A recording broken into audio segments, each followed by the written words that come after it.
오늘 말씀 제목 다 같이 읽어보도록 하겠습니다. 시작. 예, 나그네의 삶. 할렐루야. 여러분, 성경은 우리 신앙인의 정체성에 대해서 신앙인은 나그네라고 말씀하십니다. 나그네다.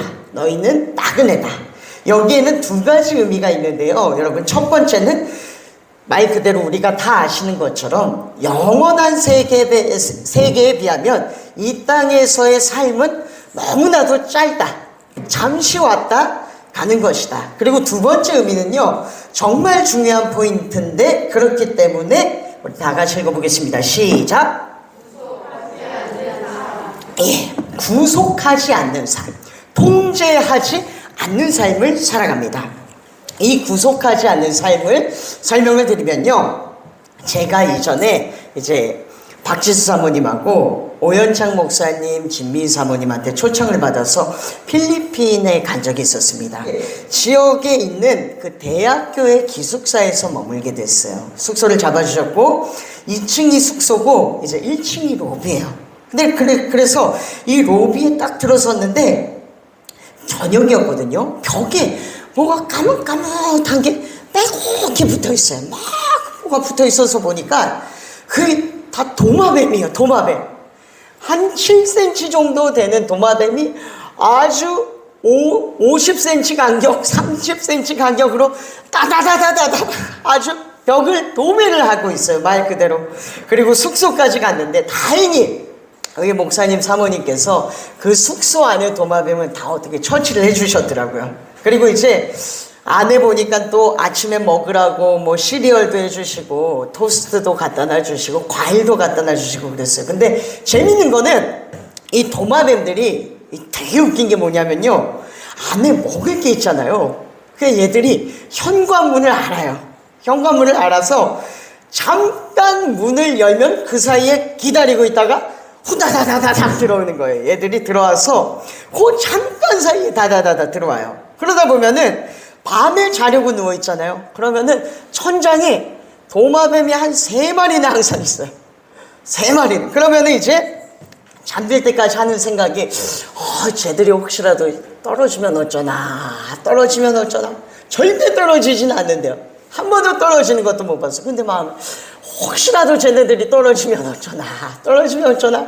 그러다가 이제 잠드는 거예요. 이제 근데 그 조만조만하게 이제 한 주간을 그렇게 지내다가 왔는데 그 도마뱀을 그렇게 두려워하면서 조마조마하면서도 그 도마뱀을 어떻게 좀 처치해야 되겠다, 좀 어떻게 물 밖으로 내보내야 되겠다, 이런 생각을 단 한 번도 하지 않았습니다. 그 이유는 뭐냐면 일주일만 이곳에서 잠시 머물다가 다시 한국으로 갈 것이기 때문에 조마조마하는 마음은 있었지만 굳이 뭐 그 도마뱀들을 어떻게 내가 잡아야 되겠다, 우리가 어떻게 해야 되겠다는 생각이 없었어요. 근데 만약에 거기에서 필리핀에서 살 생각이었다, 선교를 가야 된다, 그러면은 이제 방독면을 쓰고 뭐 살충제를 쓰고 이중창을 덮어서라도 걔네를 다 잡고 막 물리쳤겠죠. 어떻게 물리쳐서 도저히 복도에도 그 방 안에도 도마뱀이 들어올 수 없게 했을 것 같아요. 성경에는 근데 말씀하시는 것이 나그네의 삶이 이와 같다고 말씀하십니다. 잠시 머물다 가기 때문에 그 환경을 굳이 통제하거나 구속하려고 하지 않습니다. 그럼 여기에서 중요한 거는, 그렇다면 나그네의 삶에 반대되는 삶은 뭘까요? 나그네의 삶에 반대되는 삶, 이것도 말씀에 나오는데 우리 이 시간 다 같이 읽어볼게요. 다 같이 읽겠습니다. 시작. 영혼에 거슬러 싸우는 육체에 정욕된 삶입니다. 우리 다 같이 앞에 읽어볼게요. 시작.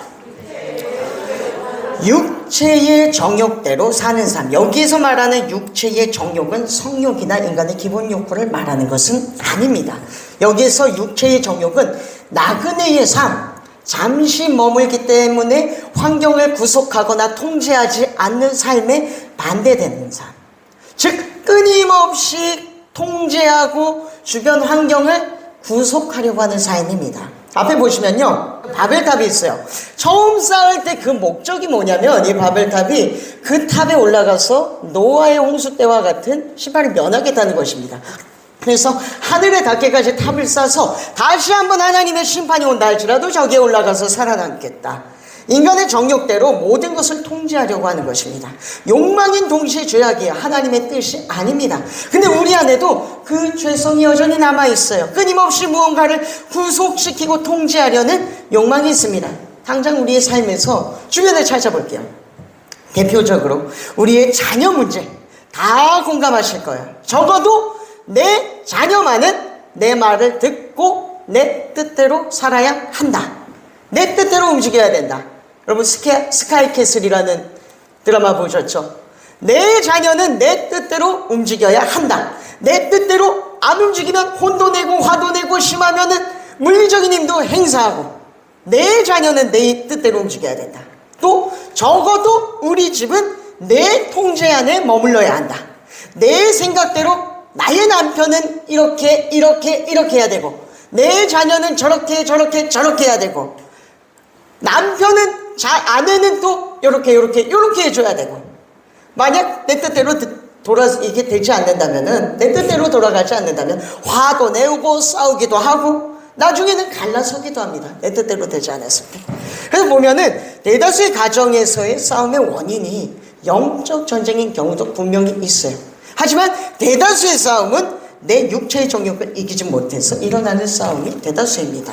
이 끊임없이 통제하려는 죄악이 바벨탑을 쌓았던, 앞에 보면 바벨탑을 쌓았던 인간의 정욕과 같다는 것입니다. 근데 하나님은 우리의 그런 모습을 보시면서 수많은 성경의 메시지를 통해 말씀하시는 것이 그 너의 마음대로 되지 않는 환경, 자녀, 직장, 가정 문제, 그것이 너의 마음대로 되지 않도록 그것을 세팅해 놓고 준비해 놓은 사람이 나다.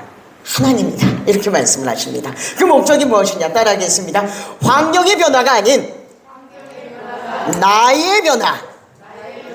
모든 주변의 것들을 통제하는 삶에서 하나님의 통치를 받는 삶으로 변화하기 위함입니다. 할렐루야. 왜냐? 다 같이 읽어볼게요. 앞에 다 같이 읽겠습니다. 시작. 예, 하나님의 통치 안에 있는 것이 가장 안전한 삶입니다. 여러분, 인류 역사상 하나님의 통치 안에 있었던 삶이 이전과 이후에 딱 두 번 있습니다. 그것이 첫 번째가 언제냐면요, 가장 완전하게 하나님의 통치 안에 있었던 건 에덴 동산입니다. 그것이 너무나도 아름답고 축복된 삶이었어요. 그리고 두 번째가 앞으로 다가올 천국입니다. 우리가 너무나도 소망하는 하늘 소망이에요. 하나님의 통치 안에 거할 때에 우리의 삶이 완전해지고 축복되게 되어진다는 것입니다. 그러므로 이 땅에서 나를 향한 하나님의 목적은 이 땅에서도 동일하게 하나님의 통치 안에 거하는 것입니다. 그 믿음 그대로 천국에 가는 거예요. 그리고 그 뒤에 내 자녀, 내 가족, 내 직장은 성령 받고 은혜 받은 내 통치 안에 거하는 것이 아니라 내 자녀도 하나님의 통치 안으로, 할렐루야, 내 가족도 하나님의 통치 안으로, 내 직장도 하나님의 통치 안으로 들어가는 것입니다. 할렐루야. 이 시간 옆 사람에게 좀 이렇게 도전할게요. 집사님, 권사님, 장로님 직분을 부르면서 우리는 정욕이 시키는 대로 살지 말고 하나님의 통치 안에 삽시다. 시작. 예, 우리 민성이랑 사모님이랑 인사하는데 뭔 말인지 알지 모르겠어요. 결국의 목적은 여러분 나의 변화입니다. 성경 보면은 이스라엘 백성들이 불평했다는 거 우리가 다 아는 사실이에요. 너무 잘 압니다. 그러면은 여러분 불평의 근본적인 원인이 뭘까요? 불평한 건 우리가 다 알아요. 그 불평의 원인, 냉정하게 말하면 그 이유는 하나입니다. 내 마음대로 되지 않았어요. 내 뜻대로 되지 않았어요. 정확히 말하면 나는 15일 만에 가나안에 들어가고 싶은데 그게 되지 않았다는 것입니다. 그러니까 하나님 앞에 불평도 해보고 소리도 질러보고 곡소리도 내보고 모세를 원망도 해보고 아론의 멱살도 잡아보고 할 수 있는 모든 것들을 다 하는 거예요. 근데 여러분 기가 막히고 아이러니한 게 뭔지 아십니까? 하나님께서 이스라엘 백성들이 광야를 헤매는 동안 모든 걸 다 해주세요. 배고프다 하면은 만나를 내려주시고, 고기를 먹고 싶다 하면은 메추라기를 보내주시고, 목마르다 하면은 바위에서 물이 나오게 해주십니다. 밤에는 추울까봐 불기둥이 함께하게 하시고, 낮에는 구름기둥이 함께하셔서 그 더위를 면하게 하세요. 근데 가나안 땅만 못 들어가요. 저 눈앞에 15일이면 갈 땅이 보이는데 저 가나안 땅이 안 들어가시는 거예요. 저것만 안 돼요. 저것만. 근데 그게 하나님의 세팅, 그것이 하나님의 준비된 상황이라는 것입니다.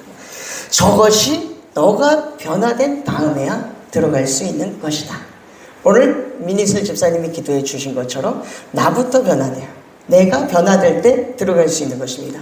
그 이유는 내가 하나님의 통치 안에 변화되지 않는 상태에서 만약에 가나안 땅에 들어가 봤다고 생각해 보세요.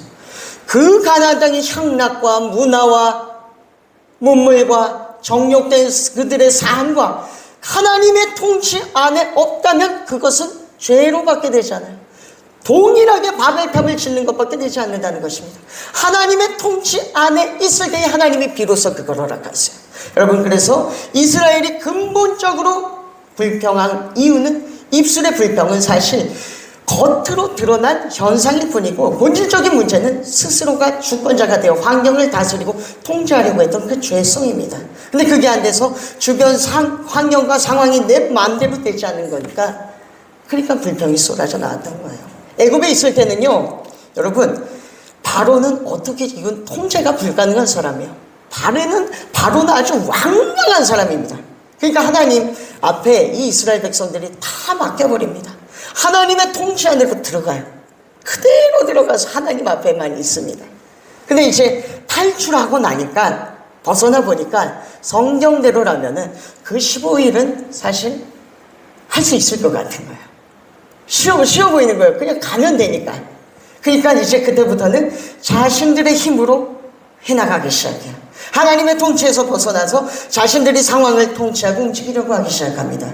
성경 보면은 답답한 부분이, 이스라엘을 하나님이 애굽에서 탈출시키시고 처음에는 엄청 그 가나안 땅에 속히 들어가게 하시려고 많이 애쓰셨어요.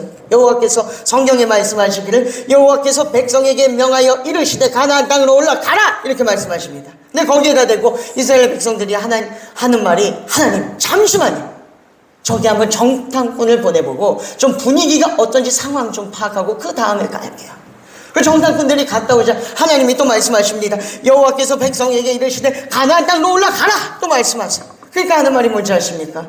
제가 읽어드릴게요. 민수기 13장에 이스라엘 자손 앞에서 그 정탐한 땅을 악평하여 이르되 우리가 두루다니며 정탐한 땅은 그 거주민을 삼키는 땅이요 거기에서 본 백성은 신장이 장대한 자들이라. 또한 거기서 거인을 보았나니 우리는 스스로 보기에도 그들에 비하면 메뚜기라. 민수기 14장에 온 회중이 소리 높여 부르짖어 이르되 백성이 밤새도록 통곡하더라. 이스라엘 자손이 다 모세와 아론을 원망하여 온 회중이 그들에게 이르되 우리가 애굽 땅에서 죽었거나 이 광야에서 죽었으면 좋았을 것을 어찌하여 여호와가 우리를 그 땅으로 인도하여 칼에 쓰려지게 하는가. 여기에서 하나님이 다 결정하십니다. 너희의 말이 내 귀에 들리는 대로 행하여 주리라. 그런 이후에 하나님이 주권, 통치, 구속 안으로 이들을 들여보내시는데 그 시간이 40년입니다. 결국 이스라엘이 훈련이 하는 그 모습의 과정이, 이스라엘이 훈련받은 게 불평 안 하고 감사하는 훈련한 게 아닙니다, 여러분. 하나님의 통치 안으로 들어오는 그것이 훈련의 주 목적이었어요. 어떻게 변화됐는지 우리 말씀 다 같이 읽어볼게요. 다 같이 읽어보도록 하겠습니다. 시작. 예, 이걸 딱 요약하면 한마디로 뭔지 아십니까? 하나님께서 당신과 함께 하신다면, 여호수아요, 하나님께서 당신과 함께 하신다면 우리에게 명하신 것은 우리가 다 행할 것이고, 하나님의 말씀이면 우리가 다 행하겠다 이겁니다. 우리를 보내시는 곳은 우리가 다 가리라. 하나님이 보내시는 곳이면 다 가리라. 철저하게 하나님의 통치 안에서 머물게 됩니다. 근데 기가 막힌 거는 이 고백이 떨어지기가 무섭게 가나안의 요단강을 건너가게 돼요. 여러분, 우리가 하나님의 통치 안에 있기를 소원합니다. 여기 제가 찬양이 있는데 오직 주의 사랑의 매여라는 찬양이 있어요. 처음에 제가 이 제목을 봤는데 조금 안 믿는 사람들 보면 좀 그러지 않을까. 왜냐하면 오직 주의 사랑에 거하여 좀 이러면 좋은데, 그리고 뭐 매는 것 같잖아요. 밧줄로 오직 주의 사랑에 매여 쇠사슬로 막 매는 것 같잖아요. 근데 이것이 뭐냐면 하나님께서 그 품으로 우리를 꽉 안아주시는 상태입니다. 하나님께서 안아주시는 상태. 그것이 에덴이요, 그것이 천국이요, 그것이 하나님께서 우리에게 원하시고 또한 우리의 삶 가운데 가장 평안과 안정과 축복이 넘치는 삶입니다. 여러분, 말씀을 맺으며 도전합니다. 그러므로 자식과 가정과 직장과 그 모든 것들이 나의 통치 안에 머무는 것이 아니라 하나님의 통치 안에 있기를 소원합니다. 하나님께서 절대로 우리를 나쁜 길로 인도하지 않으십니다. 그러므로 하나님의 구속 안에 거하십시오. 그것이 에덴이요, 그것이 천국입니다. 이 시간 찬양하며 나아가도록 하겠습니다. 오직 주의 사랑에 매여 찬양하며 나아갈게요.